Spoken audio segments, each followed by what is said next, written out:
বাংলাদেশিদের জন্য দ্বিতীয় বৃহত্তম শ্রমবাজার সংযুক্ত আরব আমিরাত। এখানে ক্রমশ বেড়েই চলছে বাংলাদেশি খাদ্যপণ্যের চাহিদা। প্রবাসে দেশীয় খাদ্যপণ্যের স্বাদ নিতে বিভিন্ন মার্কেটে ছুটে যান দেশটিতে বসবাসরত প্রবাসী বাংলাদেশিরা। এই বৃহৎ গোষ্ঠীর কথা মাথায় রেখে বাংলাদেশি খাদ্যপণ্য মজুত করার কথা ভাবছে বিভিন্ন সুপার শপ ও হাইপার মার্কেটগুলো।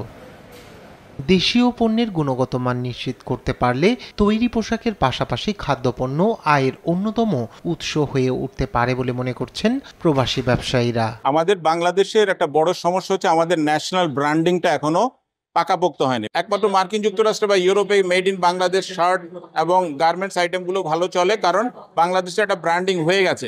কিন্তু সংযুক্ত আরব আমিরাত বা মধ্যপ্রাচ্যে বাংলাদেশের প্রোডাক্টের প্রসার খুব একটা হয়নি। আমরা যদি নিজেদের প্রোডাক্টে নিজেরা কনজিউম করা শুরু করি, তারপরে অন্যান্যরা আমাদের দেখা দেখি আমাদের প্রোডাক্ট কিনবে। আমি মনে করি বাংলাদেশ ব্র্যান্ডিংটা যত উপরে যাবে আমাদের প্রোডাক্টের গ্রহণযোগ্যতা বেড়ে যাবে। এদিকে বাংলাদেশি পণ্যের সঠিকভাবে ব্র্যান্ডিং করতে পারলে বিদেশি ক্রেতাদের নজরে আসা সম্ভব বলে মত বিশেষজ্ঞদের।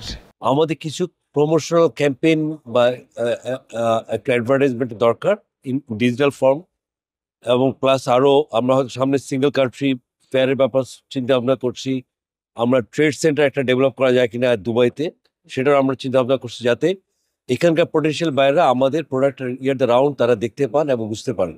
বাংলাদেশি ব্র্যান্ডিংয়ে যদি বাংলাদেশি পণ্যকে এখানে নিয়ে আসা যায় এবং বাংলাদেশি পণ্যের যদি একটু অবাধ একটা সুযোগ তৈরি হয়, তাহলে বাংলাদেশি মানুষের জন্য যেমন একটা ভালো সুযোগ তৈরি হবে, একই সাথে বাংলাদেশের অর্থনীতিতে কিন্তু বড় ধরনের একটা ভূমিকা রাখার সুযোগ হবে।